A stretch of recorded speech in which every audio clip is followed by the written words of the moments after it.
समय पहले की बात है। किसी गांव में बाबूलाल नाम का एक पेंटर रहता था।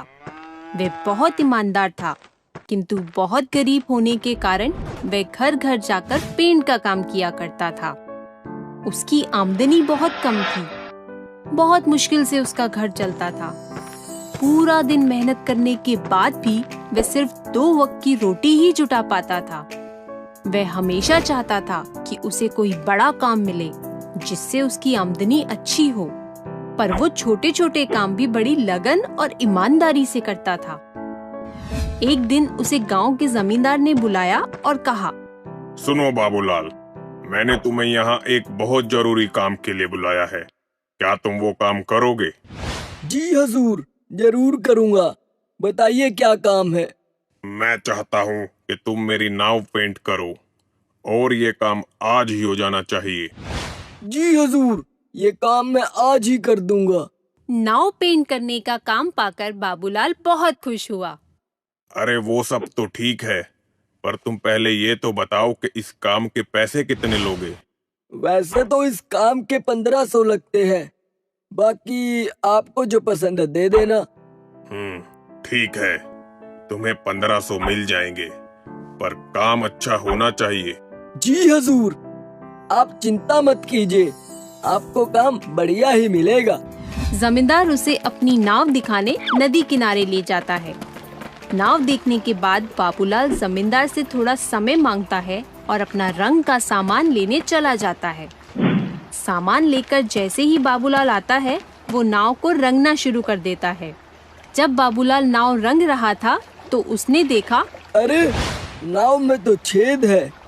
अगर इसे ऐसे ही पेंट कर दूंगा तो ये डूब जाएगी। पहले इस छेद को ही भर देता हूँ।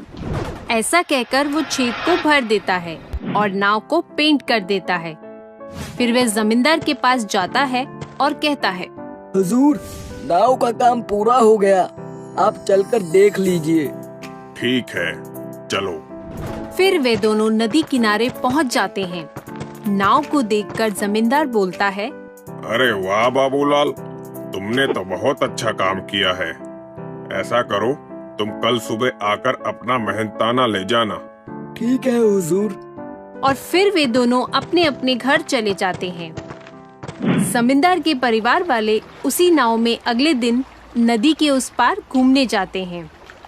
शाम को जमींदार का नौकर रामू, जो उसकी नाव की देखरेख भी करता था, छुट्टी से वापस आता है और परिवार को घर पर ना देखकर जमींदार से परिवार वालों के बारे में पूछता है। जमींदार उसे सारी बात बताता है। जमींदार की बात सुनकर रामू चिंता में पड़ जाता है। उसे चिंतित देखकर जमींदार पूछता है, क्या हुआ रामू? ये बात सुनकर तुम चिंतित क्यों हो गए? सरकार, लेकिन उस नाव में तो छेद था। रामू की बात सुनकर जमींदार भी चिंतित हो जाता है। तभी उसके परिवार वाले पूरा दिन मौज मस्ती करके वापस आ जाते हैं। उन्हें सकुशल देखकर जमींदार चैन की सांस लेता है। फिर अगले दिन जमींदार बाबूलाल को बुलवाता है और कहता है, ये लो बाबूलाल, तुम्हारा मेहनताना। तुमने बहुत बढ़िया काम किया है। मैं बहुत खुश हूँ।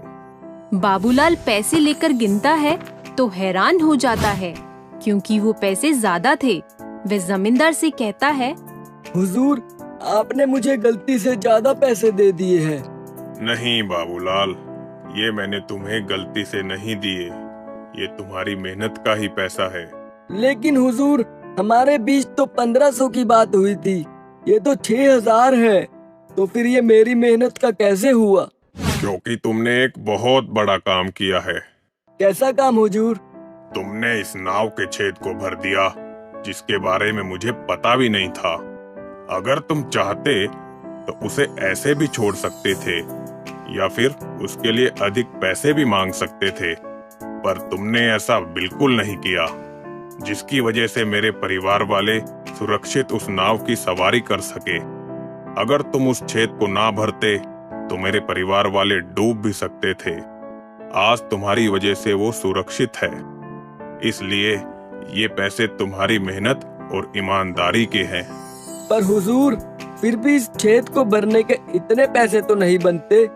बस बाबूलाल बस, अब तुम कुछ मत कहो। ये पैसे तुम्हारे ही है, तुम इसे रख लो। जमींदार की बात सुनकर और पैसे लेकर बाबूलाल बहुत खुश हुआ और कहने लगा, बहुत बहुत धन्यवाद जमींदार साहब। ऐसा कहकर वह खुशी खुशी वहां से चला गया। तो बच्चों, इस कहानी से हमें ये शिक्षा मिलती है कि हमें अपना काम हमेशा पूरी लगन और ईमानदारी से करना चाहिए।